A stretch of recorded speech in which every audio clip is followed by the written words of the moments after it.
Well, first Holmes was born, then he got fat, bald, and tired. Sup, Holmes? Beware, your host, Jonathan Holmes. So confident that this is Oh going to be... God, I fucked the audio again, but that's okay. We're just gonna roll with it. Wait, third time's the charm. That's our thing. That's As true. we've already established. So third time, it's gonna be an amazing episode. Is the sound happening now, Conrad/Sinistar? It sounds fine. It sounds so it's happening. They hear us. Hello, internet? Yeah, they can hear you. You're fine. Go just roll with it. Thanks. This is Holly Pickering. Did I pronounce her last name right, Holly? You did.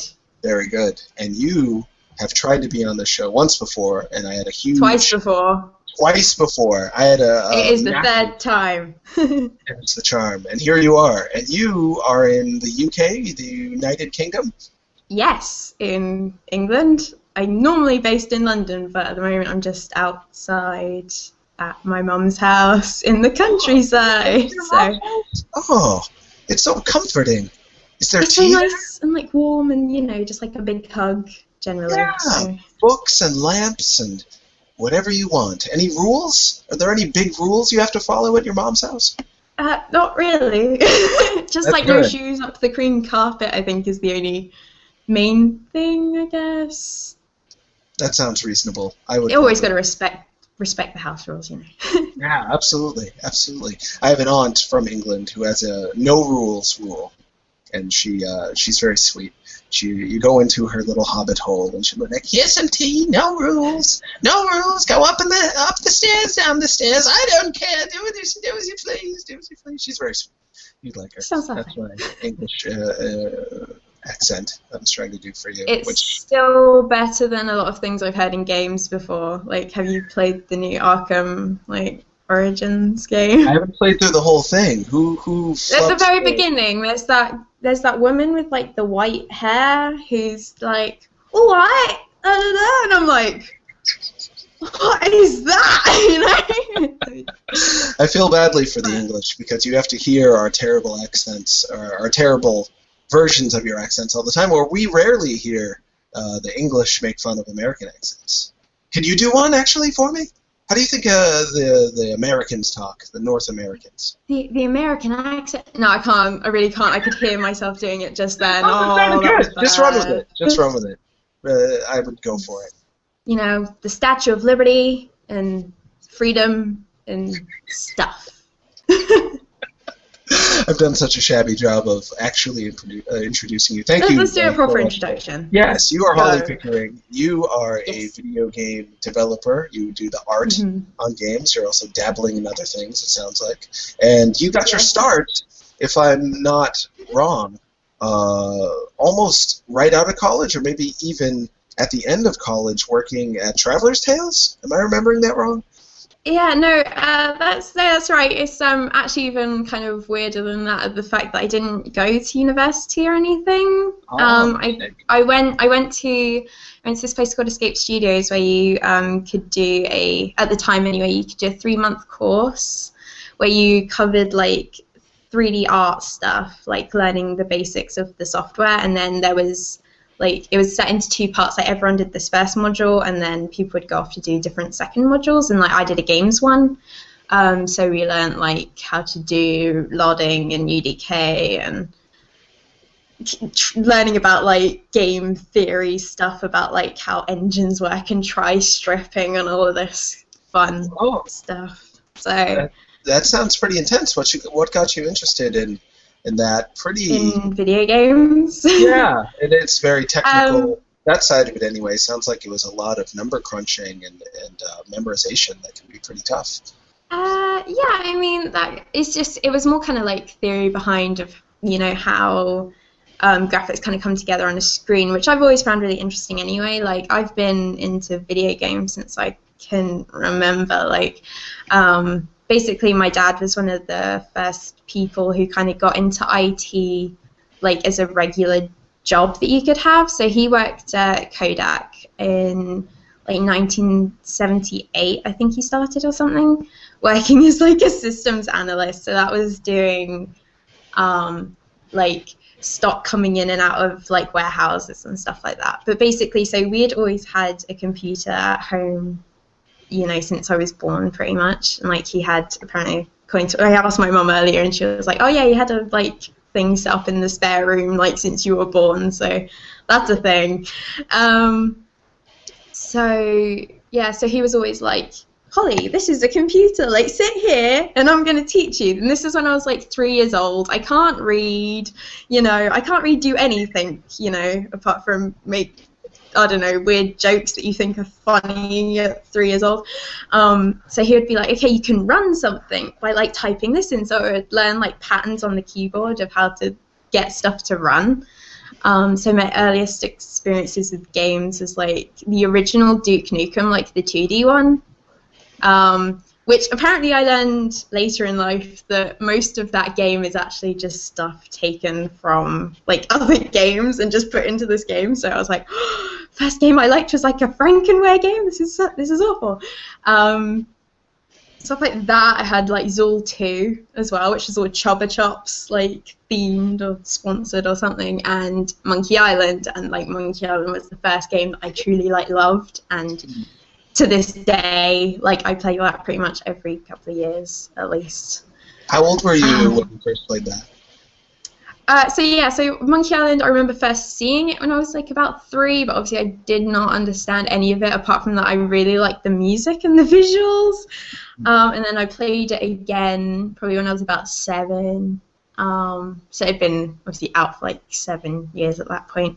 And I remember my dad took me into his work once, and I was sat there with like this horrendous old laptop that had like this separate like floppy disk drive thing that you had to plug in, and it's like this horrible massive grey box. But I just would he was working and I would just be sitting there playing Monkey Island. I was like, this is the best thing ever. And then I remember getting stuck and just being like, there was someone else in the office and I was like, have you ever played this? Do you know what to do now? And it's like, so yeah, it was quite a few years actually before I ever completed it, but it was like a persistent love in my life for many years. So I think I was 12 maybe when I first played that, 13. Mm-hmm. And we actually have to, I remember us calling a tip line, like a LucasArts desperation, because those puzzles were, they weren't frustrating in the way that made you want to quit, but they were frustrating in the way that made you feel like you were truly hopeless. And you were never going to figure it out. Yeah, it was just like, you could almost feel it making fun of you and the fact that you couldn't work it out, and I was just like, but there's clearly an answer to this. I'm just too stupid to know what it is. And it was like, oh.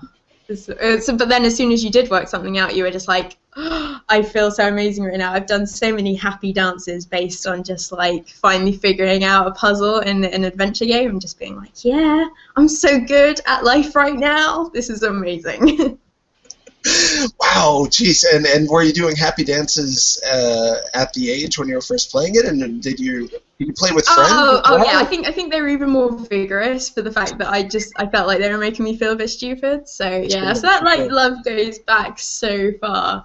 Yeah. So I always have that thing of like, if anyone always goes like, oh, I don't know, like if you're, you know, girl, you know, real geek person, I'm like, seriously? Like you should have met me when I was like 7 and being all really excited about this stuff and just like, yeah. Did your friends take it back? Did your 7, 6, 8-year-old friends, did they join in with you in this, or were you kind of doing it without them? And, no, I was one of those. I had a few of my guy friends, I guess, at like school who were kind of into that stuff, but no one was really super. And I guess like it was the 90s, like, and it was so, you know, that kind of stuff was harder to kind of like get to if your parents didn't have a computer, and like you know, not many people had like consoles and stuff really, I guess. So, you know, so kind of gaming was kind of not so much like an enforced thing, and especially as like it is now, if you look at everyone who has like people who have Wii's, and you know, everyone who has even like tablets and giving them to their toddlers on like, I've seen that so many times on like the train, just like people giving their smartphones to their like tiny children. And I'm like, wow, like these kids are just growing up with technology just right there. Oh, sure. Whereas I was kind of one of the weird ones who had a PC at home and a father who was really obsessed with getting them involved. So that's great. You did you a great service in that, and here you are. Yeah. Yeah, absolutely. Did you feel like there was something strange about you that you liked computers and liked video games to that degree at that age growing up, and did that cause you to ever wane in your interest in them, maybe when you hit teenage years, or did you it's like you're describing my life right now, and it's kind of weird. So like when I was younger, like I didn't really think it was that odd, I guess. I kind of just assumed everyone was kind of the same, and you kind of do at that age, right? You kind of just look at everyone and just go, oh, we're all the same, like let's all, hug each other and whatever. And then as soon as you get older and you realize people start looking at you strangely because you start talking about things that are a bit weird, and they're just like, I don't know what that's like. So I remember like going to like shops to go buy hardware with my dad, and he'd come back with something and I'd just be like, oh, can I watch you install that? Like, can I hold the torch and whatever? And so that was like my role, and I'd just be so excited. And then like, yeah, as you get older, you're just like, oh my gosh, not many people, and especially girls, are into this kind of stuff. And like being a girl was super important to me because people had made fun of me for having like a boy haircut and stuff when I was younger, and because I was a bit of a tomboy in general. Like I remember getting really offended by that, like when people were like, oh, you're one of the boys. I'm like, no, I'm not, I'm a girl. It was kind of quite Arya Stark, I guess, esque. So yeah, there was that.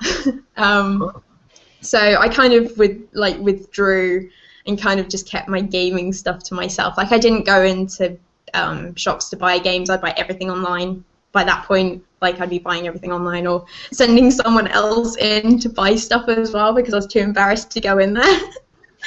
Wow. Also happened.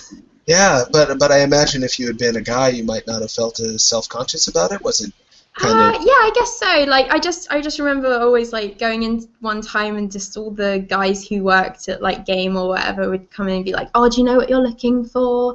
And would be really condescending, and I was just like, oh, just leave me alone. I can't deal with this. Like I was had very low self-esteem or whatever. So I was like, oh god. I can't. That doesn't seem right. You should have the most self-esteem ever. When I think about it now, I'm like, oh my gosh, that is so sad. Yeah, that is. But it's something I think a lot of people can relate with, and it's great for you to be in a position that you can come out and tell people that you've gone through this. They won't feel as alone in it, and it still happens today. Sadly, I talk to women all the time that feel as though they're treated with the expectation that they don't know or understand or like video games just based on their gender. It happens all the time, sadly. And somehow you ended up looping back around and then getting focusing on video games as kind of a major facet of your life, it sounds like. Yeah, so kind of what happened was like I got to the point where I was looking like for unis and stuff and being like, well, what am I actually going to do with my life? Because I was really, like, a dream of mine was always to go into video games, but for the fact that I was like, oh, well, all of this stuff I see online always comes from America, like, none of this happens in the UK, from my knowledge anyway at that time, which was very limited. And so it was that, and it was just the fact that I felt really stupid as well, just because I've never done particularly well at school. You know, I remember when I was like 13 or something being told by my art teacher that I wasn't very good and clearly didn't do this much of the time. So I was like, and this is coming to someone who literally drew every day, that I literally was just like, oh no. So I literally gave up doing art for like 2 years. And I just remember like flicking through prospectus things for unis and just being like, I literally am not qualified to go do anything. And I was like, but then I went through one and it was like, game concept, I think it was, like game concept art course at like Norwich or something. And I was like, oh, okay, well I probably can't get in here with my grades, but like this is kind of like a new idea. And I at that time was really lucky. My neighbour who lived over the road actually worked for Autodesk, who make Maya, 3ds Max, all of that stuff, and doing art stuff, and I was more interested in doing the art side of things as opposed to coding and what have you. So he was like, oh, well, if you can't go to university, like, go to Escape and you can do all that. And then I was like, this was when I was about 17, I guess. So, like, it was like all of a sudden, like, this light just shone down and I just knew what I was doing with my life. And, like, at around the same time, I'd also gotten involved a lot in online communities to do with games. Like, I was involved in, like, a games forum for the WeCast. I remember. Does anyone remember the WeCast from, like, game trailers? Sometime. The Nintendo WeCast?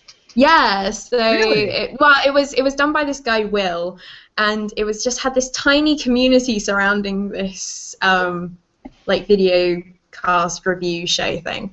So like there was a tiny group of us who all just used to be really frequent on the forums and like the vent chat and all of that stuff, and then we all got really friendly, and it was like the first time in my life that I'd felt really accepted for like the things that I liked, and just being part of like that kind of weird, nerdy, outcast community, which was, you know, really great, and I hadn't really experienced before, because before all of that kind of stuff was like, oh, you like games? That's kind of okay. I can't really relate to that at all. So it was like, yeah, and then it kind of rolled on from there, and then getting involved in like the game development community, who are like the best people who I know sometimes. Like, you know, so. That is an amazing... heartwarming story! It is, and it draws parallels between when you got frustrated in Monkey Island, and you felt like you were going to give up, and you didn't have a place in it, you didn't know how to do it right. Then all of a sudden, when you got it, it was amazing. You had those years where you felt like... It's actually, no, it's so like that, and like I guess a similar thing would be people playing Portal and just like being like, this game's making fun of me for not knowing what I'm doing, but when you get it, you're like, oh, well, welcome to the community. We all figured out this together, you know? Yeah, being made fun of for those years builds up to this moment where you finally get it, and it feels freaking fantastic. Well, that is, yeah. Geez, that's I love your story. But I didn't ask what you used to draw. You started drawing when, and then you stopped because of the art teacher, and then you got back to drawing after that? Yeah, so I always used to draw kind of everything, I guess. I really like drawing people and stuff, and I still do now. But you know, that was a lot of me and my brother, because he's also very artistic. You know, so me and him used to sit and draw together, and that was like our bonding thing that we would do together. And like he was a lot better than me for quite a few years, and I like to think now that he doesn't do any of that, I've kind of overtaken him at least a little bit. Sure. Is he older or younger? So but yeah, so like I used to do that every day pretty much, and then I got into doing pixel art and stuff when I was about 14, I remember, because I remember getting really intrigued by the idea of like graphics tablets and digital software and all that kind of stuff, so I really got into doing pixel art and stuff. And then I did loads of like textile work as well, like, so I just liked experimenting with different things. So yeah, I've done quite a lot of different stuff on like both traditional and digital media, and then I just basically spent most of my teenage years learning Photoshop instead of doing essays and coursework and things. Not something I would actually recommend people do with their lives, but it just so happened I managed to turn that around to work in my favor. So it meant that I've had like, you know, 8 years or whatever experience in Photoshop that other people may not have at my age. So awesome. And did you have any big influences, both in terms of digital art and handmade, hand drawn? I don't know if you read a lot of comics or if it was fine art that influenced you. A big influence, I guess, from an early age would have been like Disney things. I mean, they're a big influence for everyone, I guess, kind of our age and, you know, younger. So, you know, I think that's a very common thread that almost everyone has and everyone can relate to. And like, you know, if anyone ever did the thing of like pausing their VHS cassettes and like tracing over the image, I know so many people who have done that. And then when I discovered like DeviantArt and all of that kind of stuff, and I think there's Pixel Joint as well, which is like a pixel art, you know, website thing. I remember getting really obsessed with that at one point, and just I was all about really like experimenting with different things, I think. Yeah, but Yeah. I think Disney's been one of those things that kind of rides through the waves Huh. of time, and all of that stuff still looks so like timeless. I remember I did get into like Japanese manga and anime stuff for a while, but I remember I didn't like it as a child. I really liked it as a teenager, and now I'm kind of like, I like it, but it's not something I feel comfortable in pursuing myself. Like, I'd rather leave that to other people who are more comfortable in that style of artwork. Sure, that makes a lot of sense. Do you remember Yeah. which Disney movies in particular you wanted to pause and trace over? Oh, I don't know. I always really liked the weird kind of offhand ones that they did. So I remember really being into Pocahontas and Mulan were like my literally like my two favorite Disney movies, and they're always like the kind of weird ones that people like, but they're really different to all the rest of them. And you know, they're not Disney princesses, but they're these really strong women who, you know, kind of took charge in their own lives. And I remember that always being like a big thing for me. I mean, growing up in the 90s was kind of like a really lucky time to be like a woman growing up, because you had stuff like Buffy and Charmed, even like the Spice Girls and stuff. You had like these really positive female role models that I feel aren't around now, and really worries me that they're not around now. Sure. I really loved Alanis Morissette as well, but I don't know if that's just teaching me how to be a bit of a sad woman. But I think she's also someone who's, you know, at least has a positive message some of the time. Sure, and she makes herself vulnerable and stays strong at the same time, and working in the greater pantheon of 90s. Yeah, and you don't ever see her like ever hypersexualized or anything, which is something I have a real problem with today. Of the fact I feel like we've almost gone backwards in a sense since then, but I don't know if that's me looking through rose-tinted glasses or what. But what are your thoughts on Lady Gaga? She's always worth talking about, I think. Oh, you see, I was thinking about this today actually, and I still quite I like her because I think she's like literally a moving piece of art all the time. Although I'm not sure necessarily how I feel about her latest stuff particularly. I don't know, but I think as a concept, like, she's more pushing what like Madonna used to do, and kind of doesn't still do now. She's kind of out of the public light, but I feel she's more of a step forward than perhaps someone like Miley Cyrus or something is, you know. So you know. Yeah, it tends to go in waves. I feel like, where you'll have 10 years where people are really trying to look at progressing things and having people be genuine, and then you'll have 10 years of just like disco, or 10 years of really shallow pop music or whatever. So hopefully we're on the cusp of something less shallow. Something happening. Yeah, but more about you. I think Haim are a really good group right now, who are kind of like just a group of... They're a lot like Hanson, but like a female version, and kind of like they don't really wear that much makeup, and just kind of like... It's very much kind of about the music, as opposed to just like, look at me, I'm gonna sell loads of product and, you know, wear in a like stuff I kind of don't want to see, you know. Sure, absolutely. What are they called again? Haim. Haim. Yeah. I don't know if I've heard of them. Haim. Yeah. I will look into Haim. Interesting. Okay. What about you? That's quite a tangent. I want to focus on Holly Pickering. Let's go back to games. So you embedded yourself. You became a Photoshop.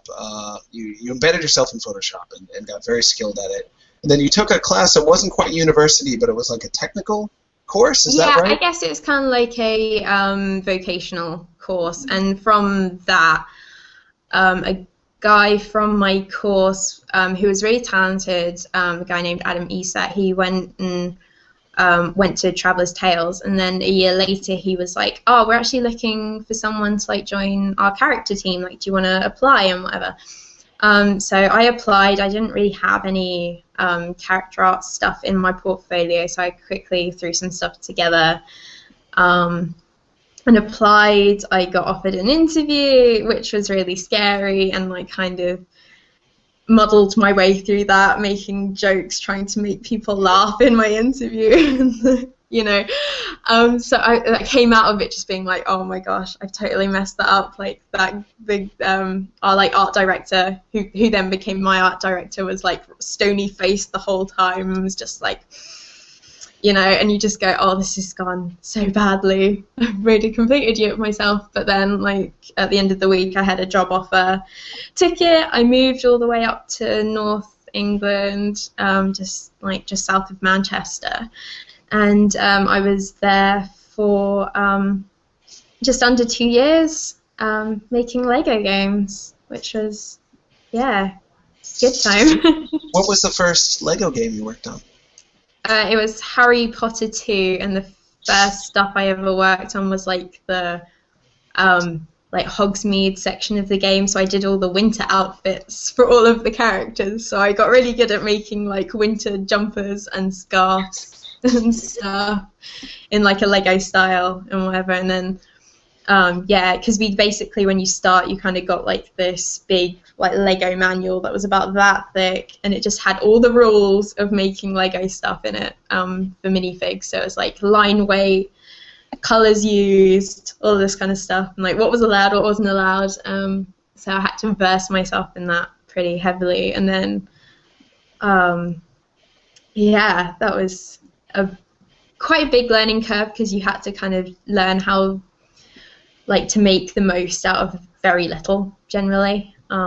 So yeah, I bet your pixel art things up as much as possible was also a thing because we had very tight schedules working on those because, you know, at that point Lego games were coming out, you know, every 6-8 months, I guess, and there was 5 members of the character art team and kind of similar amounts for different teams working on the game. So yeah, it was pretty intense. How did it feel knowing that so many people were gonna play your game, judge your game, potentially love your game, and based on, it was the biggest property in the world at the time, Harry Potter. It doesn't get any bigger than that. Combined with Lego, how was that?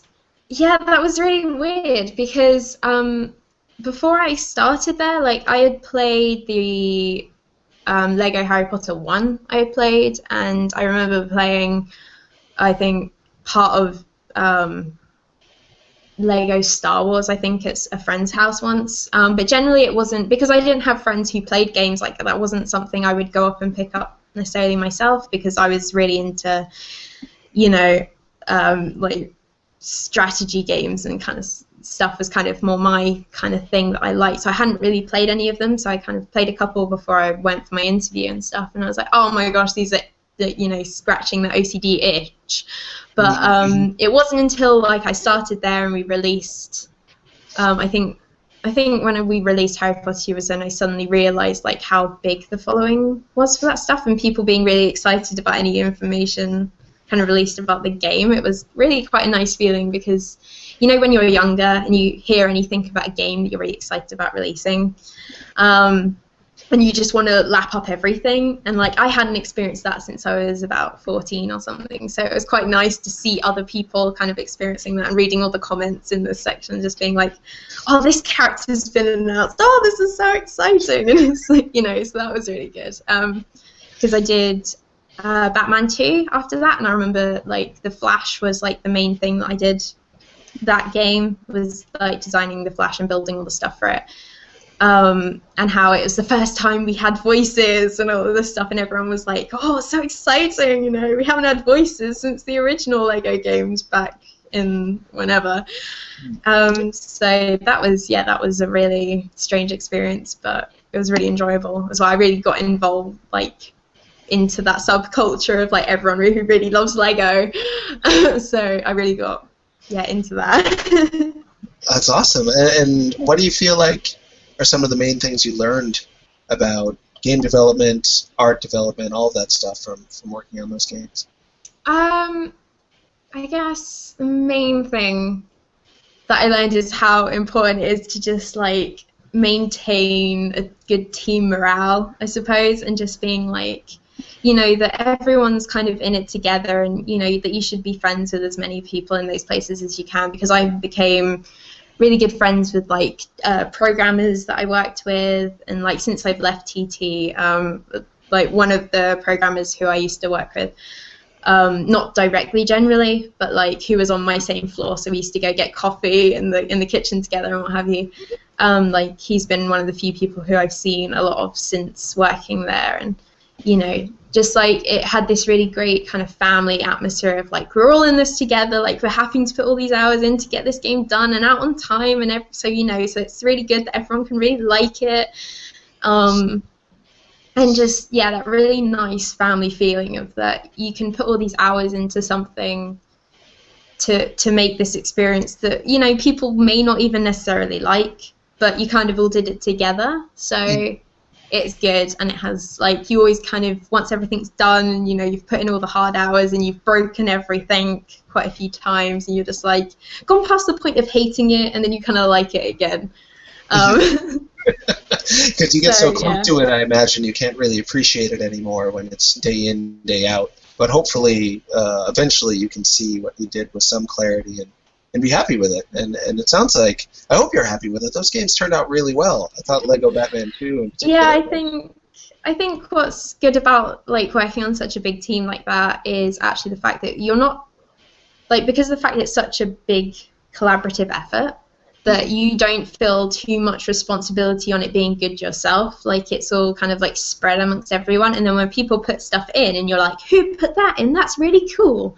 And one day I remember Lego Lord of the Rings went through this section where we changed like what our converters were for putting everything into the game. So for like a few weeks everything was bright pink and yellow, and like had all this lens flare going on, and I was like, this is the game we should release, this is amazing. And I was like, and even to this day I'm like, I wish I'd stolen a copy of like that build of the game to look so good. But yeah, no, I didn't, unfortunately. But I can remember it very vividly, so it's okay. Yeah, you've experienced things behind the scenes that other people can only dream of, I'm sure. And how has it been?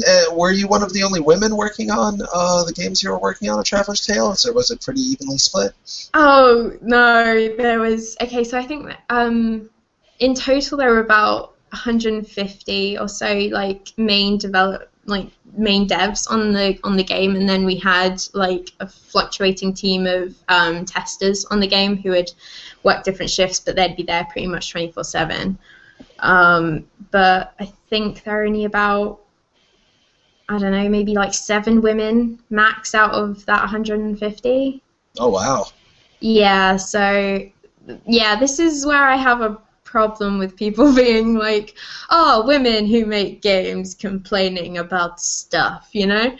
And it's like, yeah, but my social circle extends to like less women than one hand, you know? Yeah, people who you'd actually like choose to socialize with, and I think it's a major problem with women in development. And you know, I think as much as gamers are split down like the middle pretty much, for like people making games, it's definitely very male orientated, and you know, it can be really hard being in that kind of environment because you can feel like you're alone and you're the weird outsider who kind of doesn't belong there. And if you're there, it's because someone thought, like, you know, whatever about you, Sure. you know. Do you think people and that makes you feel like you don't like deserve a place. And I think Whitney's like blog post that she wrote about a month ago or so, talking about that kind of thing, kind of expresses it. Her name's gone from my memory, but she used to work, I think she did a bit of time at Microsoft, a bit more Double Fine and what have you, and just basically about feeling like you don't deserve your place at the table if you have boobs, basically. It was kind of the thing. And like, that's really sad, and that's why I'm kind of like doing stuff now which kind of like gets women together, and you know, just encouraging women to be like, no, this is your place, like come and like claim it, because you know, you can have it if you want to, you know, type thing. That's awesome. What are you, I hadn't heard about that. What are you doing to help? Just talking to women about it, or is there something well, more? Me and 2 friends who you posted, I think, in the description for this interview thing, that did the XX Game Jam, which was like a women's only game jam. Yeah, so that was that happened like a year ago now, and like I remember that got posted on gamesindustry.biz, an article about that, and just being like, oh yeah, you know, first women only game jam type thing, and they made stuff, and then just people posting like rubbish in the comments, but obviously being that type of person, you just can't help but look, even though people say don't look at the comments. Like I had to have a look through, and just like people being like, oh, like men but also women being like, oh, you know, just you don't need your own special space or whatever to make games and stuff. And it to me, it wasn't like, it's not about making like a safe space or anything, because I'm perfectly fine working with men. I work with them like 6 days a week, you know, for horrendous amounts of hours. I'm perfectly fine with like working with dudes, but it's just a case of the fact if my social circle is split like, you know, 90% men, 10% women, you know, I don't feel like I have a very balanced life, and I feel like I'm in the minority all the time. So, you know, going to that was a way of like meeting other women and what have you. And then so the 2 girls I was on a team with for that, so yeah, so everyone else was in teams of 4 or 5, and we were just this 3 who just sat in this conference room together and like just like ferreting away making this game, and then the people running it would come in and just be like, oh, how are things going? We're just like working, busy making game. So it was such an amazing experience, and like hardly got any sleep, and just yeah, it was this incredible bonding experience. And then so those 2 girls I've been like really good friends with since. So me, Hazel and Gemma decided to make this like get-together group called Ladycade, and the Cade is obviously a thing of like arcade, but but it also stands for code, art, design, etc. So we had like our first meetup, I think, that Gemma organised for Game City a few weeks ago now. And like, you know, it wasn't women exclusive, but it was like women focused, of just being like, oh hey, women, here's other women, and here's time to practice talking to women, because I'm terrible. People have asked me to be like a wing woman for them before, and to be like, oh, could you go talk to that girl for me or something? And I'm just like, I can't talk to women. I work in video games. Are you crazy? So it's just really stupid things like that. So I was like, oh, if we have like a women get together, we can, you know, talk about women things, or just not women things, but you know, video games. but have the focus instead of being. I mean, when you're in the minority, you're not going to be in the focus, or if you are in the focus, it's going to be focusing on the differences. But when you're with just women, you can focus on the similarities, I would presume. And it's weird that we're in this time in video games where the culture, there's been so much backlash lately towards anyone who is looking to change the way video game culture has been, where it's been so male-dominated, it's been so upper-class dominated. There's a lot of people talking about these things, and it's a really interesting topic, but there's been so much backlash from it of late. You were talking about the comments where people just sounded like inherently threatened by the idea that you were just going to do a thing to encourage women to get into video games and to feel like they have a place there. That alone, like, threatened them. It was especially difficult to deal with when people are like, oh, they're just like segregating themselves and whatever, and it's like, we feel segregated like every day of our lives being women who make games, and like, as much as I've never really experienced much of people being like, oh, you fake nerd or anything like that, because I think if anyone ever met me, they'd be like, okay, you're off the nerd scale somewhat, and I'd kind of feel awkward talking to you. But, you know, I think it's really hard, just like stupid things that can happen.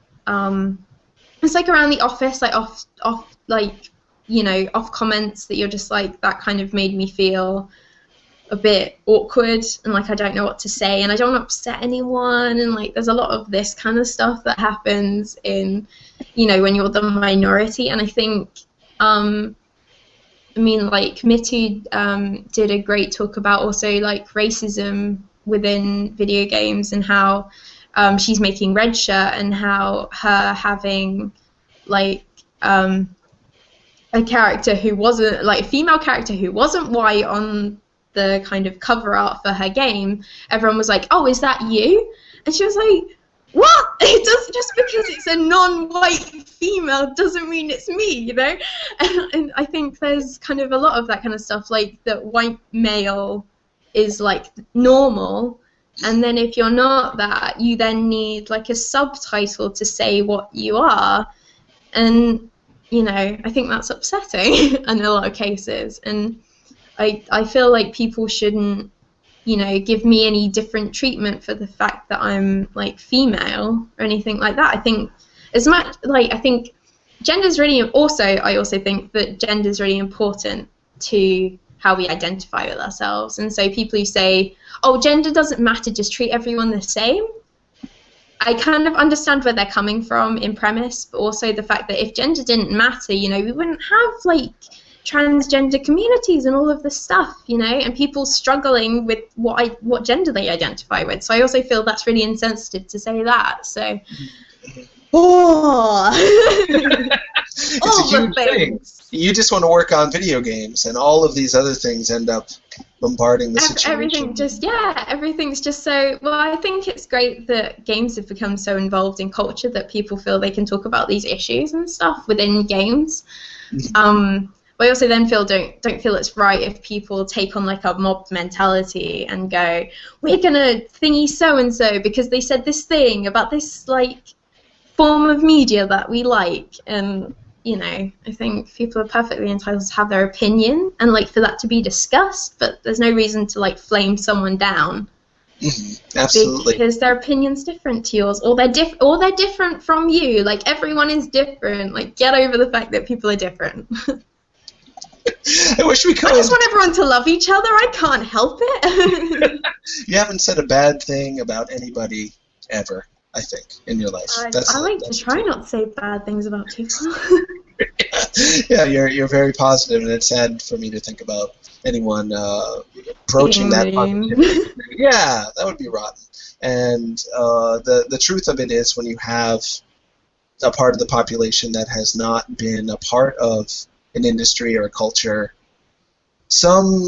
maybe affirmative action is a little bit too strong, but some additional sensitivity and subjectivity, treating them like individuals and really hearing about how it is for them, is the way to change that, the way to make it so eventually it's just as many women as men in games, and the idea is that it doesn't matter so much what your gender is in that industry, because it's so equal that it's not even an issue that comes up. It's just understood that women and men. But 7 out of 150 is a pretty telling number that it's not there yet. And the way to get it there would be to have a little bit of additional sensitivity and understanding and subjectivity of women in video games, and encourage them to continue on with it. Anyone who would get mad at you about that is just a dungus. It's just a dumb dingus that I hope they can change. I shouldn't be saying. I think it really needs to go down to a grassroots thing of like going back to like base level of when I was at school, how I was never encouraged to follow that kind of thing. Like I was encouraged to go down the route of being like a teacher, like a, you know, doctors, all of that kind of stuff, like very traditional kind of things. But I think schools kind of ignore this whole growing industry within, like, just like if I had learned how to do programming when I was younger, I think I would have taken to it like, you know, like a duck to water, and I probably would have just gone with it. But the fact was, it was kind of seen as like, oh, this weird thing that people are doing, that's not a thing. Sure, it sounds like your father, though. I mean, I'm dyslexic, so I was never like, you know, no one really thought much of me like academically, so there was always that as well. But I think I think we need to look at education and kind of just being like, you know what, if you want to do something, just go like and do it, because no one actually ever says that you can't do something. It's really only you that kind of takes on that thing. But we live in a society where everyone says, oh, women, they need to be like sexy and like good looking and all this kind of stuff. And if Or you know motherly, that is a woman is motherly. what you are told your Sure. worth is. And you know, if I don't put much stock on, you know, looking attractive or anything. Like, I don't wear makeup like 99% of the time, because I just don't really care if people think I'm attractive or not. So yeah, I'd rather people thought I was either funny or like talented art-wise than if they thought I was pretty. If someone says I'm pretty, I'm usually like offended. That's the first thing they would like to point out about me. So I'm like, oh, you don't think I'm funny? You don't think like whatever? Whereas like with men, it's very rare that you go up to someone and go, you're a very attractive gentleman. As like the first thing you'd be like, oh no, you're like great. You're a great interviewer. And you're an attractive man. But that's like a secondary thing, right? So I make it a point to compliment men on their looks first. Just to see I always think, yeah, let's all just do that. Just be like, base, but you're also an amazing person. Yeah. And Love did it. and it sounds like it might have been your dad in a lot of ways that helped steer you in the direction you did. You made him laugh with your 3-year-old jokes, which I'm sure were adorable. And he took you under his wing in a lot of ways when it came to embracing technology, enjoying solving those kinds of problems and interfacing with that. Do you think he had a big influence on you in that way? Oh, he was like a huge influence on my life in general. Like, I remember I was just such a like a daddy's girl, but like, yeah, but basically all of my life I was just like this big daddy's girl, and I always just wanted to make him proud and all this stuff because yeah, I mean, like my brother wasn't really into this, like the stuff that my dad was into, but I really was, so he kind of just took me under his wing a lot of the time and just being like, you know, oh, like look at this and all this stuff, and he was really, I mean, both of my parents like were great for just encouraging me to do what I wanted to do. Like they were never like, oh, you need to do this or you need to do that. They were always just like, do what you feel like. So like, yeah, so I'd be sitting there on Photoshop instead of doing essays, and they'd be like, well, you know, we don't approve, but we're not going to stop you either. So, right. But I imagine if he had treated you like you're a girl, you shouldn't be on computers, you should be making me a sandwich, or you should, you know, be doing your hair or becoming a beautician or something, it would have been a completely different route for you potentially. Yeah, it's yeah, I can't even imagine growing up in a household like that. I mean, I should probably go into why I left Traveller's Tales in the first place, which was kind of like a big deal. Sure. Unfortunately, like my dad came down with having like depression after losing his job that he really loved in Amsterdam, and like he'd basically lived away from my like from home my entire life. Like he'd always lived elsewhere, and like we used to go visit him and stuff. So I traveled a lot as a kid. And I was just kind of used to that kind of family dynamic, but he unfortunately, yeah, had a really bad case of depression. He'd always been slightly manic depressive, I guess, but yeah, so he had that, and then he suffered with that for 2 years, and then early last year he unfortunately committed suicide. So that was like a huge deal in my life, and so I was there away from home. I remember the last conversation I had with him was actually like about something really stupid, about like getting a tax return or something like stupid like that. So I was just there, and I was like what am I doing with my life, you know? And just kind of like, am I really happy, you know, doing all this stuff? And like I felt bad for being away. So I was like, so I carried on. Like I had 2 weeks off work, and then I went back to working, and you know, I was doing, you know, pretty appalling hours generally for what was needed at that time, because it was during crunch and I was just hardly ever there. And I know that my boss probably took a lot of flack for me. And you know, he was seriously understanding and all the rest of it. And you know, I couldn't have asked for like a better team to be around me. But I ended up at that time, like I ended up upsetting a lot of people because I was very erratic and making, you know, very kind of whatever decisions at the time, because I had very bad memory from that kind of time in my life. And I was just like, okay, I need to go. Like, I can't carry on working here like this. Like, I need to go. And I went traveling for 2 months with my best friend Anna, and we just went around New Zealand and Australia at the beginning of the year and just kind of like just lived life for a while and just, reevaluated everything. And I think it's really sad, the fact that we don't really talk about like mental illness and stuff as a society. We see it as like a kind of thing that everyone kind of goes through, but not really talked about, and it's very prevalent in game development, actually, considering like the hours that everyone puts in and all of that stuff. And yeah, we don't take very good care of ourselves, I don't think. So yeah, so I had to do that for a while, and it was really like it was quite heartbreaking, because like I had this kind of idol in my life who had made me pretty much everything that I knew about myself, and suddenly it was gone and I didn't have any explanation, and it was just like, what am I doing? Yeah, absolutely. That's the kind of event that most people aren't going to experience anything quite like that, and the way your resilience just comes across so clearly, that you're able to get through this massive thing, and you continue to work, and you took the time off, and you're reevaluating what you want to do with your life, and it sounds like you have a new vision of what you value in life based on that. That's how it sounds anyway. Is that how it feels?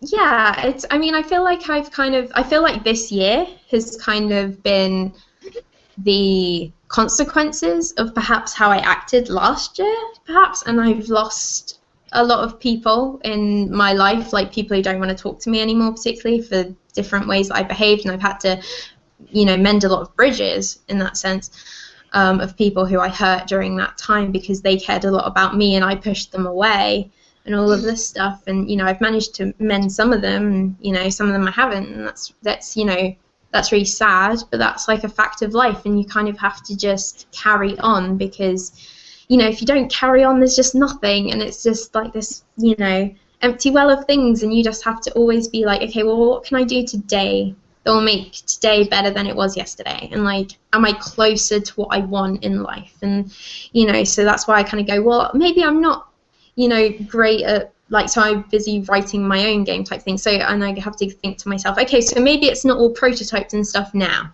but I'm making progress every day to making that a thing that is happening. I kind of like taking each day as it comes, kind of thing. And I kind of think we beat ourselves up too much about not doing enough all the time. So there's that. And yeah. Oh, I've forgotten what the question was. Oh, that's okay. I'm still kind of taken aback when somebody tells you something that personal, and you told everybody watching the show something. I tell everyone everything. I'm not a very closed off person, and I don't think there's anything really to be gained by kind of if something that big happens to you. I think it's actually worth it's worth sharing your experience with people, because there'll be people going through the same thing who feel alone. Sure. And I don't think I think we shouldn't feel alone. Like, we have, as much as I hate social networks, like I hate Facebook. I really like Twitter, though. Twitter's great. But I hate Facebook and the fact people's sharing mundane stuff all the time. But I think, great, we can get together with lots of people over everywhere and kind of be like, when you feel low, there's always someone who'll be there to help you. And I think that's the really great thing about living in kind of like the modern age. And I feel like we need to work on that a bit more, instead of just sharing the fact that you went to the gym, or here's a picture of something you just bought. Like, share kind of like stuff that's worth sharing, I guess. Real stuff, real stuff. Share all the real stuffs. Yeah. And it's something that not many people, and you talked about the mental health issues that happen in video game development, and so many video game developers I know have suffered from social phobia or depression or hypomania. I suffer with really, really bad anxiety. Like, sometimes I haven't been able to get on a train because I have a panic attack and stuff like that, I think it's such a common thing nowadays because we have like this weird fight and flight instinct that we don't know what to do with, so we put it on weird social conventions, and so people have a freak out every now and then. I think the more that we come to accept that as okay, like the better generally.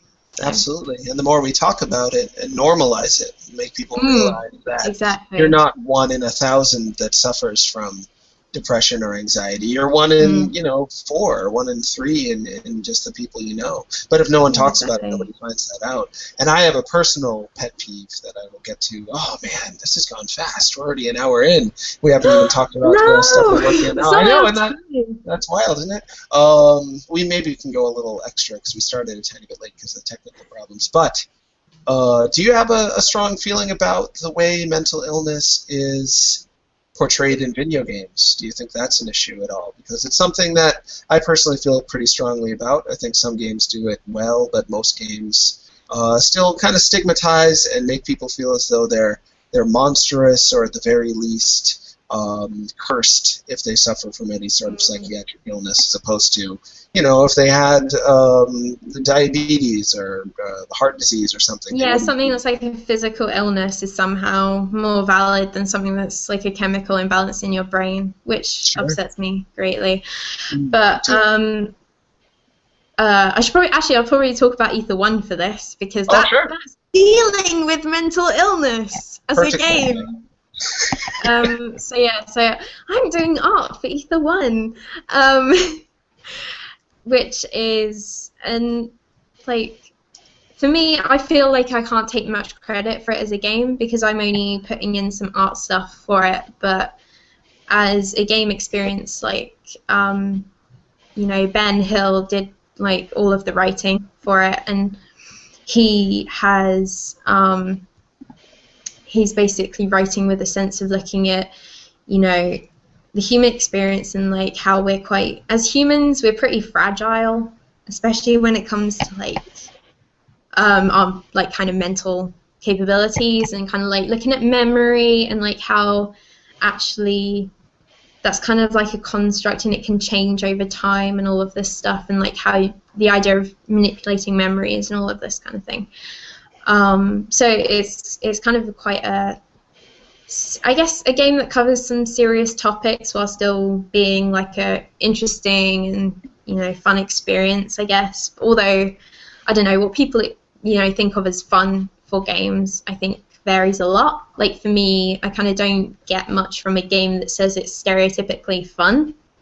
But I get a lot from games like Gone Home and stuff that makes me think and makes me excited, mentally about stuff. I mean, like Portal's one of my favorite experiences for that, but that's also kind of good jokes and all of the rest of it. But but to be entertained, I take the term entertained to mean, did you involve me? Did you make me feel connected? Did you make me think and feel in the process? And that's fun, I guess, to have your mind occupied and involved with something. And that can be from something that's very scary or very sad or even very frustrating. But as long as that involvement feels genuine, then you're entertained, I guess. And looking at Ether 1, I thought it looked very entertaining, but not in I hope so. It looked very entertaining. To be honest, because I'm so like separate from the main building of the game, like I don't have really anything to do with puzzles or anything. They kind of just say, oh, we need this puzzle item from you, so I go and build that for them. But when it comes to the actual gameplay and stuff, that then they send me either test builds over every so often, or I've seen like people playing it, and they have a lot of play testers in to test stuff and make sure, because obviously if you're building a kind of puzzle orientated game, the flow is lost on you because you know all the answers. So giving it to someone who doesn't know it is really the only way you can test that it's working.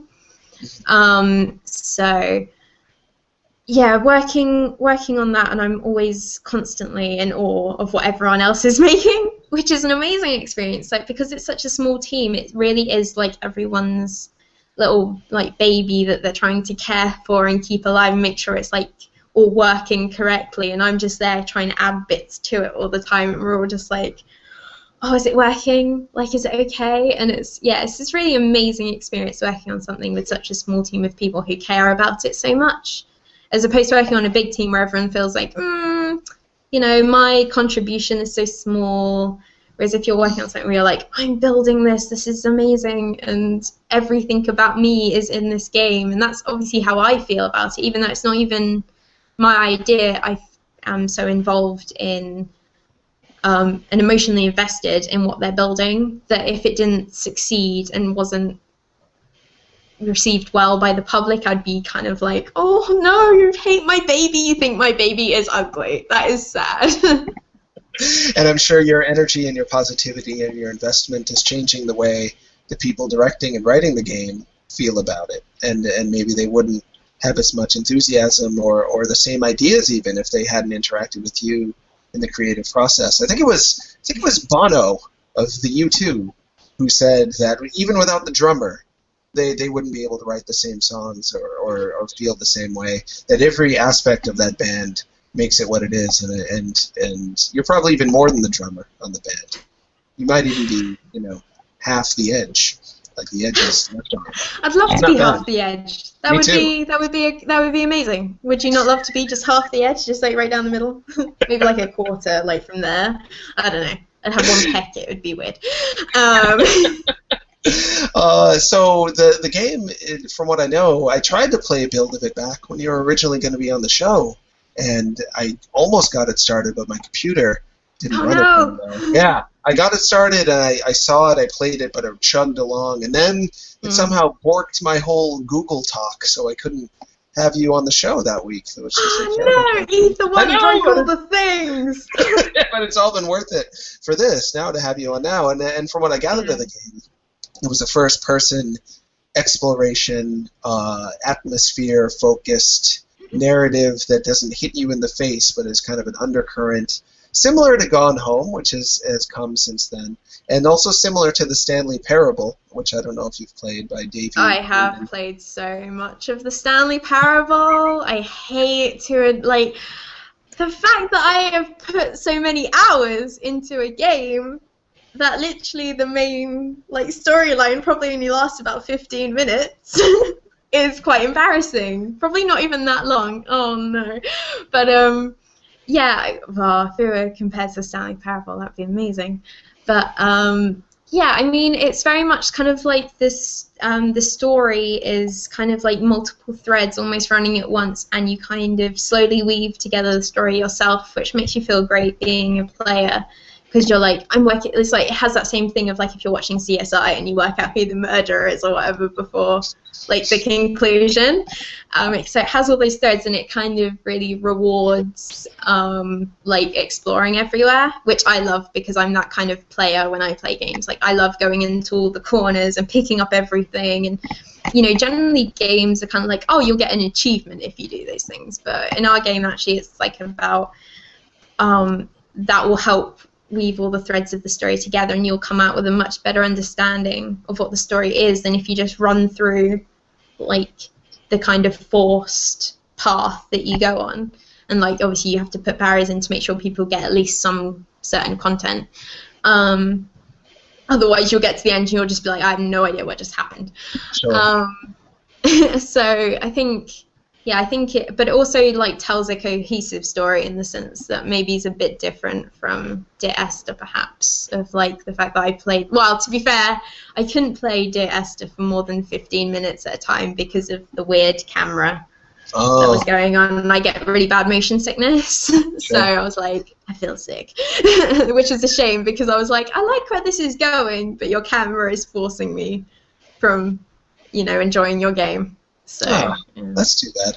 But your game, similar, maybe not so much. Dear Esther had a dreamlike quality to it, but it wasn't technically a dream with dream logic. But your game, from what I've gathered anyway, it truly is diving into the subconscious of somebody else, or maybe even yourself, and experiencing things that feel very real. Then all of a sudden, the rules of reality break. Am I right about that? I always think. Yeah, I mean, there's obviously the thing of like you play as a restorer who is this individual who is gifted with the ability to be able to manipulate other people's memories, like go into other people's memories and like play around with what's happening there. And you mean it's a very strange kind of it's a very strange like construct in the fact that it gives you a lot of power as a player, and you also feel this like sense of responsibility as well. And you've got this like person coming over your shoulder being like, you need to destroy this and whatever, and you're just, and as a player you're like, well, really? Is that a thing that I should be doing in someone else's head? But I think a lot of that kind of is helped by the art style, which is very much like a Walking Dead kind of illustrative style. It's, you know, very loose, and you know, kind of like when you look back at a memory, it's never picture perfect. It's always, you know, a bit different how it ever happened. So that art style was, you know, created by our art director person. I guess if you put 8 people under titles, he comes under that. OJ Farrell, and yeah, he's an incredibly talented artist. I feel so lucky to have, you know, worked with him, and he kind of created this whole style thing. So, and get better because he's going into hospital tomorrow as well. So I feel I should. Oh, is that say good luck to him. So you've got stomach problems? Yeah, I think there's something wrong. I don't quite know what's going on, but I think he's going in for some stomach surgery or something. So yeah, I'm hoping he's going to be. He'll be okay. He'll be fine. But a similar thing happened to Edmund McMillan when he'd been working on Super Meat Boy for a while, and then that this does not surprise me. Like ulcers or something would be my guess. Like stress, like something stressful game development ailments. But then he integrated that into the second level of Super Meat Boy, which is kind of hospital themed, and there's like disgusting purple blobs, which were how he felt. This is my recollection anyway. So yeah, and, you were saying earlier that you might put some Easter eggs in your game that might be Edmund McMillan themed. Is that right? Am I giving away a spoiler? I don't want to spoil anything. Well, I see, this is the thing. Like, I don't know quite what's gone into the game or not yet, but yeah, like I'm generally the person who'll be like, can we just like put an Easter egg in here? And I just put too many in everywhere, apparently. I mean, did you know that there's a version of me in Lego Batman 2 running around? Oh my god, who is you in that? I have to go play it. I'm just one of the civilians running around the city, like just walking around. But basically, there was kind of this joke when I was working there, how I used to wear a scarf into the office every day, and I wore this blue one for like every day almost over the winter that crunch period. So I was kind of like, well, I'm going to put myself in the game, and I put loads of other people from the office in the game as like random people. Yeah, there's in a Harry Potter 2 DLC pack, there's like a inspired by Day of the Tentacle like spell where you turn into a your head of your minifig turns into a purple tentacle with different coloured suckers. Lawyer people, it's not the same thing. It's not in any way related to a LucasArts game at all. And did you help design that whole concept? Because that's beyond the art a little bit, or did you get to say, hey, let's put in a purple tentacle? Well, no, I think the idea for a tentacle head came from the concept art team, maybe, or something. I'm not quite sure. But when working on characters, like, we did all our own concepts and stuff. So, like, even on Marvel, which I didn't have any major work in, like, the game, I did loads of character designs that have then been put through into the final game. So, like, Storm is actually a character design that I did, like, over a year ago. But it's in the final release game, so I've just been like, that went through unchanged, what? It's kind of good as well, because I can be like, you know, far away from it being like, I kind of had some involvement on that awesome game that people made. Well done, guys. That's great. I'm going to go look for you and Purple Tentacle in those games after we're done.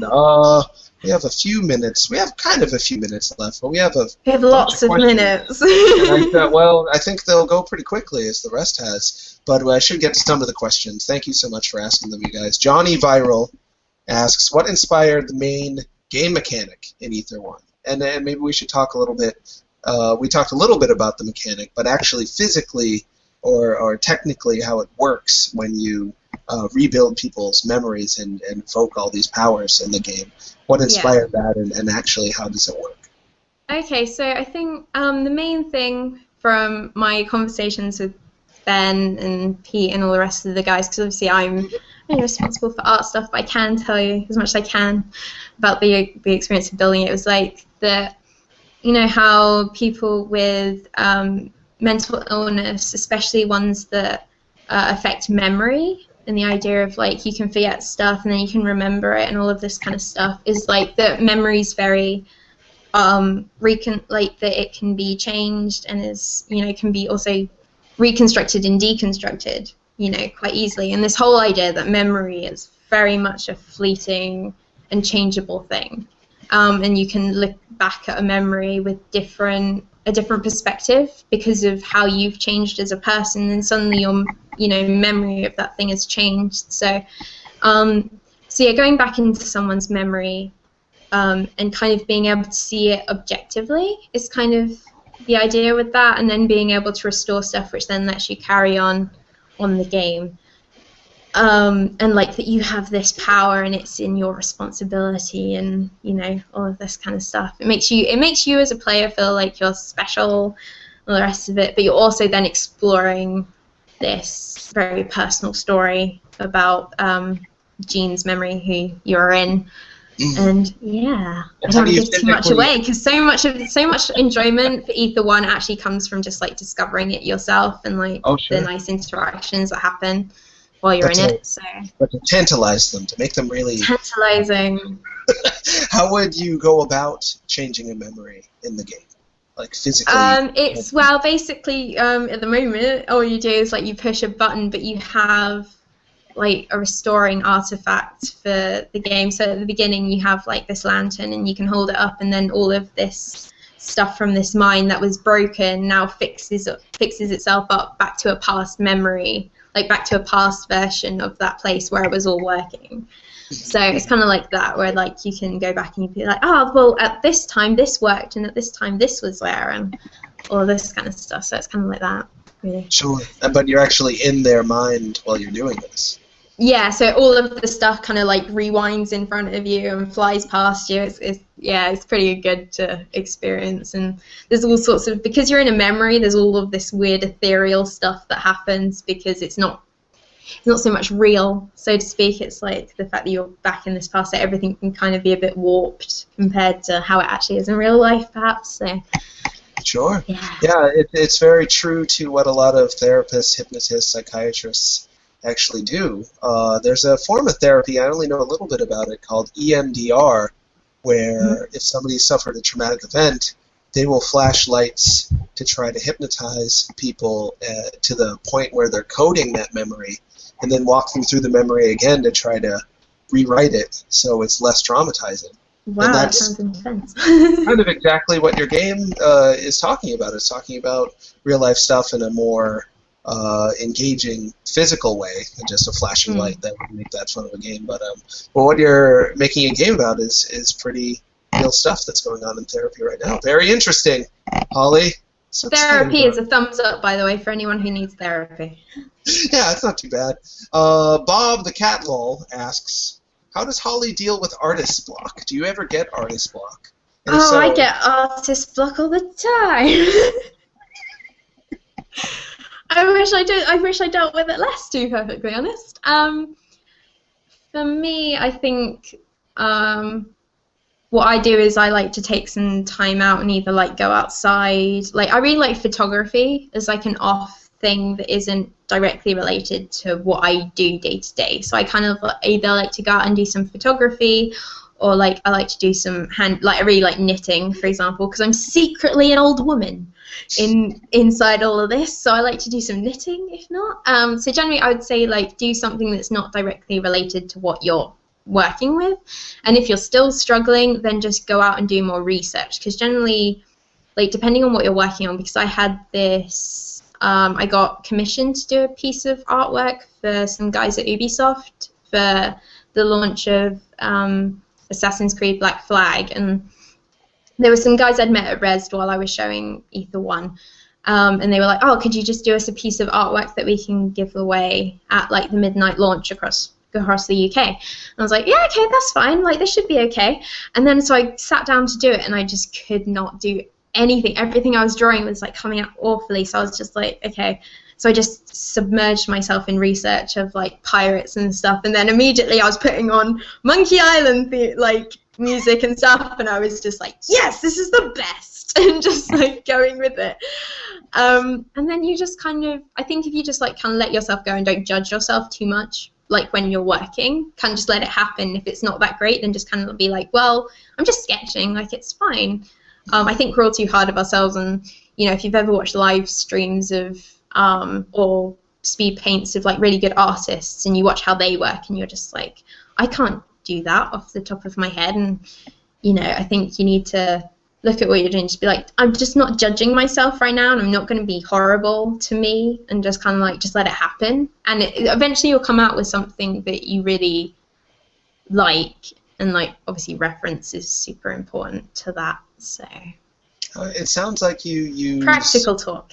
Yeah. You ingest enough of the material that you have the energy in you to bring something out that's inspired, and you also don't self-edit in the process to the point where you're not creating, you're destroying what you just created because it's not good enough. You just let yourself create after you've played Monkey Island and researched pirates enough. I want to see that artwork you did. Where can I find that?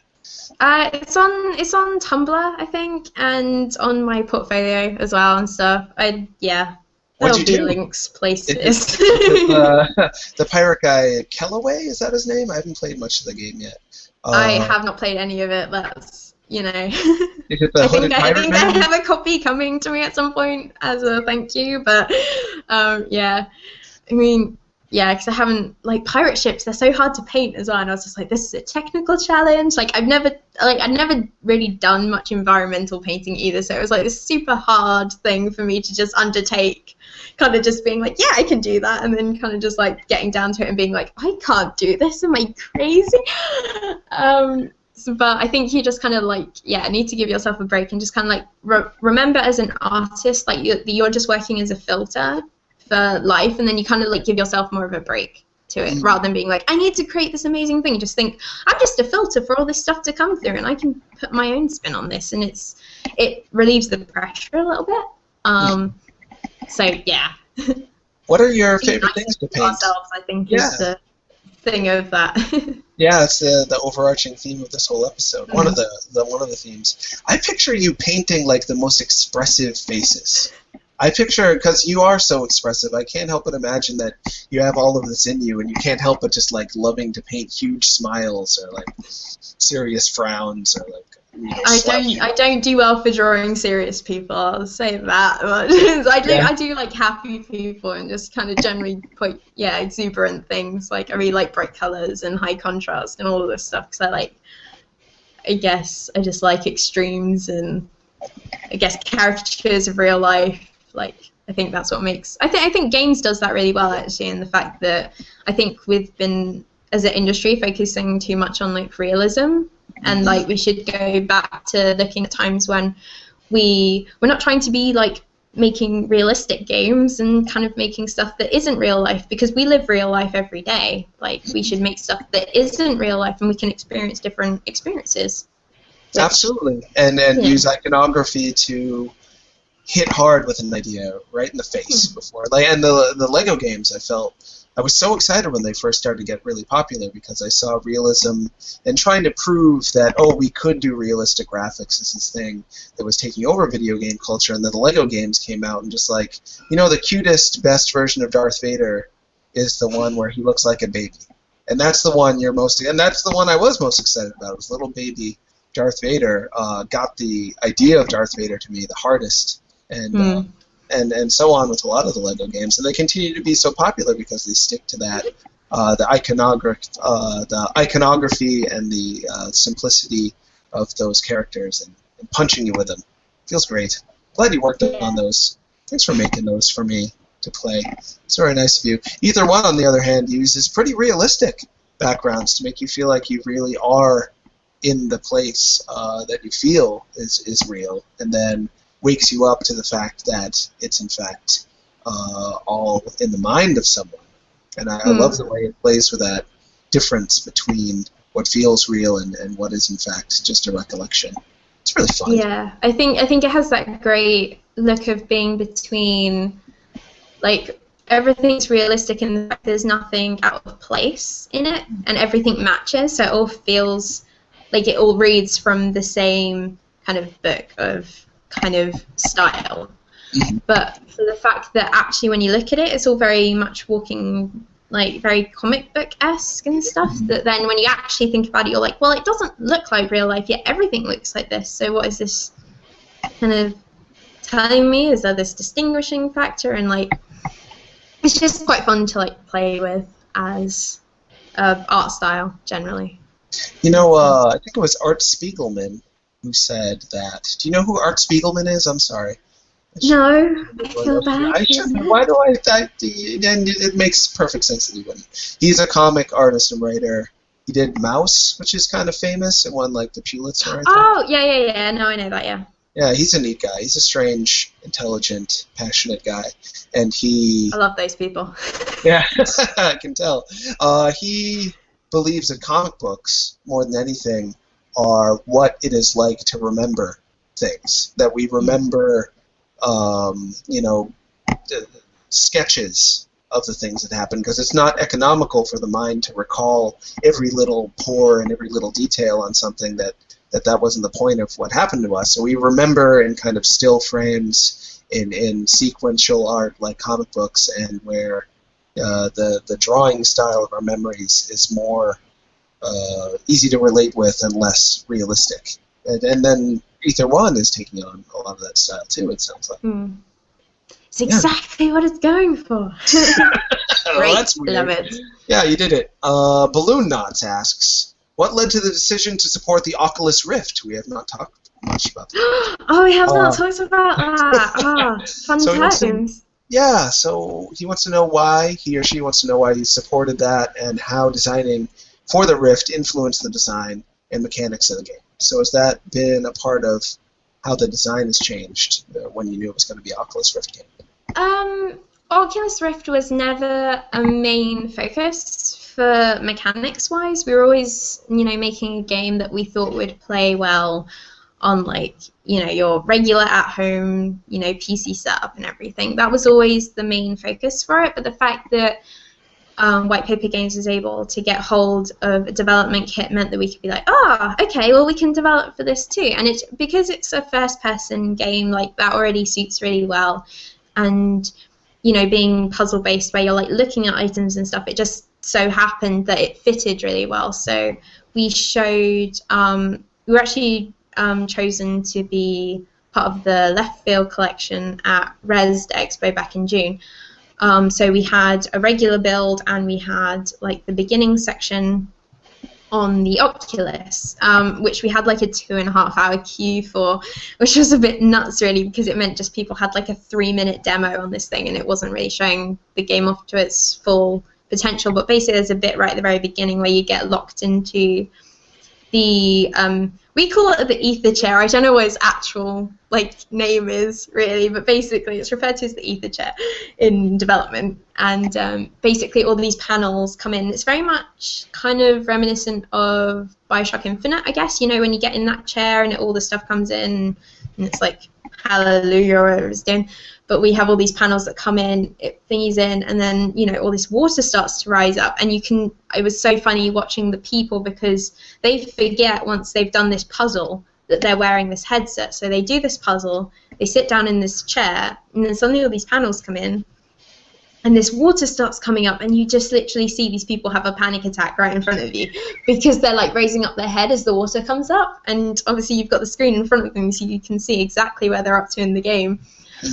And just, like, everyone gets so involved in it. I think it's a really good game for that. And, like, so many people are like, oh my gosh, I thought I was drowning and all of this stuff. So I think it just so happened it suits really well. But we didn't want to just develop a game that was fun to play on the Oculus Rift and not for anything else. But I think the Oculus is great for kind of feeling really within the environment and a sense of scale and all of this stuff. I mean, it doesn't really suit me for the fact that I suffer with really bad motion sickness. So I can at least take, you know, a bit of solace in the fact that I can play like a regular build of the game and still enjoy it. But at the same time, if you love the whole Oculus experience, like, it's a really good experience for that as well. So, and then you can just go pick up some weird assets that I made and look at them really closely and be like, yeah, I saw an interview with the person who made that once. Yeah. And everyone should give it really positive reviews based on that. The Oculus Rift is a very interesting, one of the more interesting new developments coming up in terms of it gives that sense that the barriers are breaking down between us and the games in a way that's new. And that sounds perfect for your game. I hope to get to play it on it at some point. Xanadu asks, what do you think of the recent thoughts that we are in an indie game bubble? I don't know if you have been thinking that. Yeah, I'm not sure what he means by that. I have a couple of different guesses, but does anything come right off the top of the head in that question? I guess what I would take from that question, being in the position that I am in, is that I think if you're involved in indie games and like indie games, it lets you consume you. Because I remember when I was first working at Traveller's Tales, like, I wasn't particularly into indie games, but the first thing that really made me interested was playing Lone Survivor by Jasper Byrne, and how I remember looking for him on the internet and there not being really anything, and then I found your interview with him and being like, this is amazing, like, this is really cool, and that's when I discovered your show, and like more about people making indie games, and kind of I watched loads of then your interviews, and then like kind of more about indie games, and then there was Indie Game the movie, and then I just really got involved in it, and I loved it the more I went into it, because it felt a lot like going from these people who had very specific roles in game development to then people who were kind of arting these experiences that were, you know, they weren't perfect, they were a bit, you know, wobbly around the edges and what have you, and they could have bugs and all of this stuff, but they were so much more personal as a result. And I was like, I love this, because it's like, because as much as I love traditional art and things, I find it very hard to relate, because I haven't gone through like the uni experience that most of these people have gone through. I don't come from a background that perhaps these other people have come through, which is more higher end and, you know, all very thoughtful and what have you. And whereas games, this is an experience I know a lot about. And suddenly people are being like, well, I can use this to talk about, you know, interesting experiences. And so I can understand people being like, oh, an indie bubble, you know, everyone's being like, oh, the indie darlings and whatever. But at the end of the day, we're still not making as much money as the people who are making a, you know, Grand Theft Auto. And there are people who only you know, buy games and play games for things like a Grand Theft Auto, a Call of Duty, you know, FIFA, Madden, whatever. There are always those people who are the majority, actually, of gamers, whereas the core who are into, you know, either really into AAA games way before they're coming out or into indie games, they're a lot smaller, and it's much, I don't know, like, it's this nice personal bubble, but at the same time I think we get so involved in it that it becomes a whole world, which we should look outside of ourselves and go, calm down, like, we're not that amazing and, you know, be all and end all. So that's why I get a problem with people having huge egos within, like, indie games and what have you. Not that I think that actually most people who people think have big egos are, but there are some people who do. Now that was the people like everyone who's mean about Phil Fish, I always feel so sorry for him because he takes so much flack. Yeah, for example. Phil. And you've had Jonathan Blow on the show before, which I've watched, and I was like, he's such a lovely person, really, and like actually to listen to, he's very intelligent, but people get, I don't know if they just get upset by the fact that he likes to talk about, I don't know why people get upset with him, I really don't actually. Something I've been talking about for months now. It seems like it comes up on just about every episode of the show. I hope people aren't getting bored with it, but I am really fascinated with how people get upset over someone who's just talking about something they think about video games. It can really They're just inspire. really, I think the thing, if people talk more, it means they're more passionate about it. And I would love to live in a world where people are more passionate than, just kind of a bit indifferent about everything. Sure. Mm-hmm. So, Fieldfish is very passionate to the point where he accidentally shoots himself in the foot sometimes. But I really hope he hasn't given up. I hope in the background he is still working on something. Even if he does it under an assumed name, that would be even better. I know he's a big Andy Kaufman fan. Do you know Andy Kaufman, the comedian? It's ringing bells, but I can't place it. There's so much stuff I want to... Do you know Jasper Byrne? I've got to introduce you to Jasper. Yeah. I was talking about Lone Survivor. But me and him spoke once about maybe doing some work together, like ages back now, but that never really occurred because of things changing with his game that he was working on. But sure, he's working on a lot of different stuff. He just got Survivor out on he's from the limited interactions I've had with him, he's such a nice guy though. Ridiculously nice. I saw him at E3, and I think of him as like this, genius and this passionate auteur of game design. So I'm always kind of in awe of him. And he's like, "Hey, do you want to go get some water? Do you want to come? I know where we can get some free water. It's very..." And I'm just like, "Jasper Byrne, I love you." He's like, "Do you want to hang around for a bit? You got a few minutes?" And I'm just like, "I would hang around with you all day." I'm like, "Obviously, don't you?" He's so humble. So softly spoken. Love it. He's a it. wonderful, wonderful guy. I can't wait to see what he's going to do next. Grogan asks, how does a company treat you when you're dealing with personal issues while you're in a crunch? That is a great question. How did you find it to be when you're going through shock and grief and so much? Yeah, were they able to be human beings about that, or were they? I'm sure it was a little bit of both, where they had to be treating you like another cog in the wheel set, and on the other end they tried to treat you, I hope, with some humanity. Yeah, I think I was really lucky in the fact that the team lead that I had was really understanding. But I think it can be still super hard, especially if you're not at the point where you are not literally face down on the floor crying, that people will be like, they can get more out of you. And I think it's something that I think it's really common among different industries, of the fact that people go, "Oh, but we can, squeeze you for as much as you can give us." And I think we need to kind of just look at people as people, and that their lives aren't infallible, and to different things happening. So I think they did, pretty well considering the circumstances and the fact that we were in crunch, and he was really understanding. But yeah, that took impact on stuff like what bonus I got for that project, and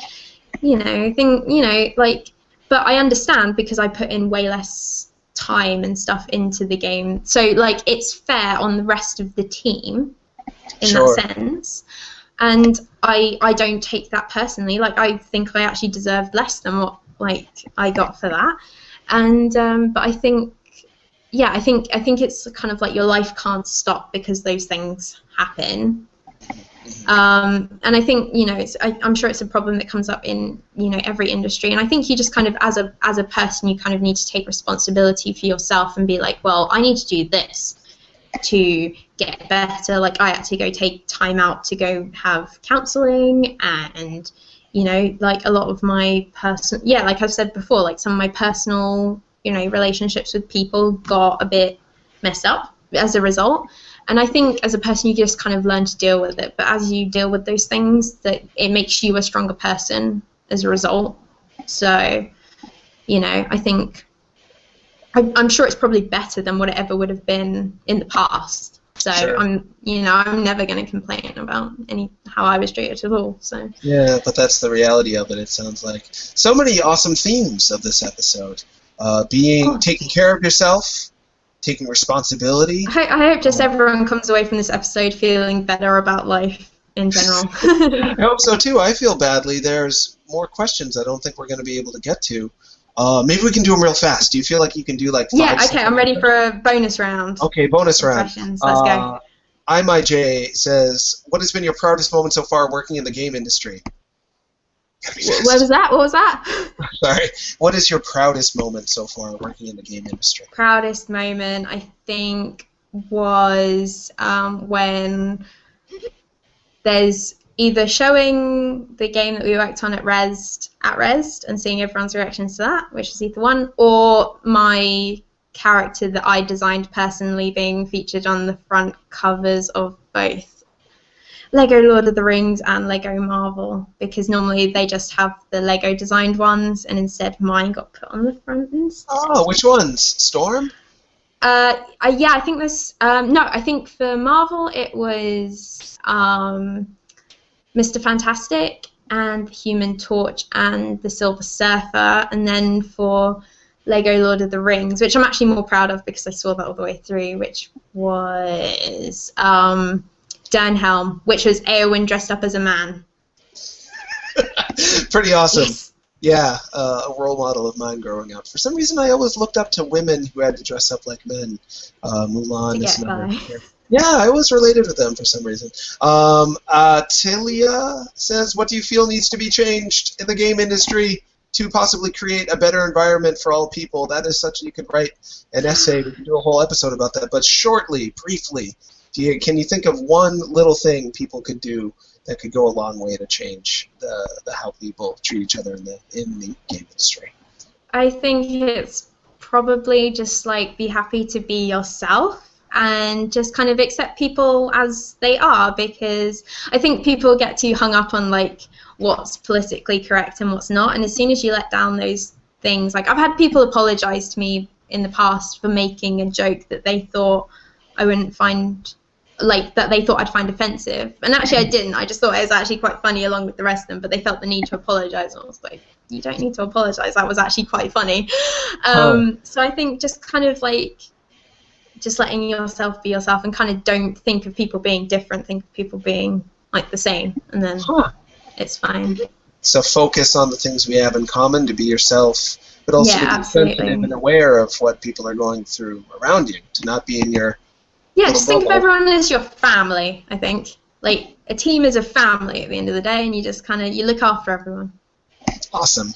Finally, is there anything you think, this is from Prince of the Universe, very self-assured. Okay, I'm listening to this very carefully. Is there anything you think the game industry today is severely lacking when it comes to mechanics, storytelling, message, and art? Is there anything, when you look at the games today, and it's so hard because so many games doing things very well, so many games that are not, but maybe we can focus more on saying games aren't doing something well is kind of a bit harsh on the people making them, because usually the stuff that they're not doing is stuff that they've been told by people that they need to take out, or they don't have time to, like, you know, go into, and, you know, people being scared to kind of go down different paths for the fact that it might take them down a bad place and it's going to cost loads of money for them to go down there. So, like, the idea of people being lazy when it comes to development upsets me a lot, because no one I've ever met in game development is a lazy person. Like, if they come up with an idea that they think will make the game better, that person will put in, like, all the hours to get it done. So, yeah, there's no such thing as lazy game development. I think we're at the point where people are too, you know, if you're making a big game, you can't put anything too personal in it, because it's not your game, it's our game, you know. And if you're making something small, people are making stuff that's really personal. Like, you just need to look at, you know, Gone Home's like an incredibly personal experience. And it, you know, that doesn't necessarily need to be something that related to you. Like, you need to be like, oh, this is my story, but it let me, like, for me, it let me experience a story that wasn't mine, but I felt it so deeply. So I think there's plenty of stuff being done in those kind of things. I think you just need to search for them more, and I don't know whether that's like a PR thing that, you know, people need to look into indie games more or what, but I don't know. I think maybe we just need to be a bit more honest and genuine with the stuff that we're making. I don't think there's a definite answer to those things, though. No, but that wouldn't hurt. That certainly wouldn't hurt, and I hope bigger money companies start to see that that's going to return their dollar, that they're going to be able to touch so many more people in a way that's more likely to get them to invest in you financially and otherwise. Like the Walking Dead game did. That blew people's Oh, mind. The Walking Dead, so good. I have Yeah. so much time for the, like, Telltale. For me is just such a, it was a company that I felt when I was like this one person who liked adventure games, it felt like in the world. And they just came out with, they did Sam and Max, and then they did all the Monkey Island stuff, and they did some stuff that was a bit hit and miss, and then they did Walking Dead, so it kind of got on the scene for knowing Walking Dead, but I think they've always been so good for, like, looking out for their fans and, people who loved adventure games and loved their company when they were, like, a lot smaller, that, I think they're, great and kind of, they've made something really amazing and have made people think, oh, games can actually make me cry, and like that this is okay, and I can have these weird like personal relationships with characters in games, and that's okay, and make oh, it's good, so good. Absolutely. And like I think Last of Us as well, which has existed in some form or other for like the past 12 years apparently. Yeah, and the games you're doing. I hope they get on everything, everywhere. Maybe they'll end up on Sony consoles. You don't know. I'm going to make sure you have a contact that's on. Yeah, I hope so. I think that would be a perfect fit for all the consoles, but in particular, I think Sony would be. But yeah, we're greenlit on Steam. I feel I should just do the PR thing of like, we're greenlit on Steam, so we'll be on Steam at some point. You would like to go follow it and stuff, and then maybe purchase it when it comes out. That would be great. And they can follow you on Twitter. What's your Twitter handle again? Oh my god? Oh my god, it's BC, because BC is a thing back to the forum days, which no one will ever know anything about. So it's DOMG-BC? It's BC, yeah. Ah, but it looks like Zomgits. Zomgits BC is what it looks like. And they can check out what you're doing on White Paper Games, hasitsown.com, if I remember correctly. Yes. Ether-game as well, I think, is one.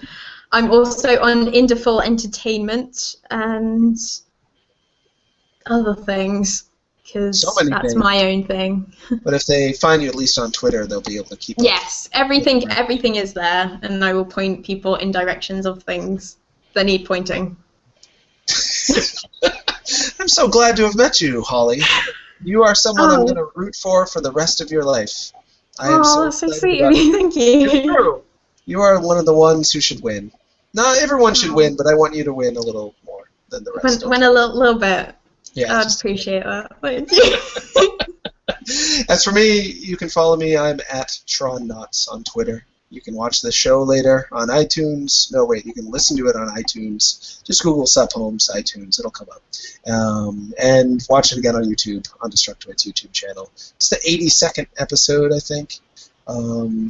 Quite a run. I love even numbers. So that works out really well for me. It's perfect for you. And if you add them together, you get 10, which is what Ether 1 is going to get for the score. 8 and 2 makes 10. Great job. Thanks so much for watching, everybody. And Holly, I hope you can come on again. It's been so I'd love to. That'd be great. when we have more things to discuss. Yeah. All the things. All the things. Thanks so much, everybody. Take care. Bye-bye. Bye, guys.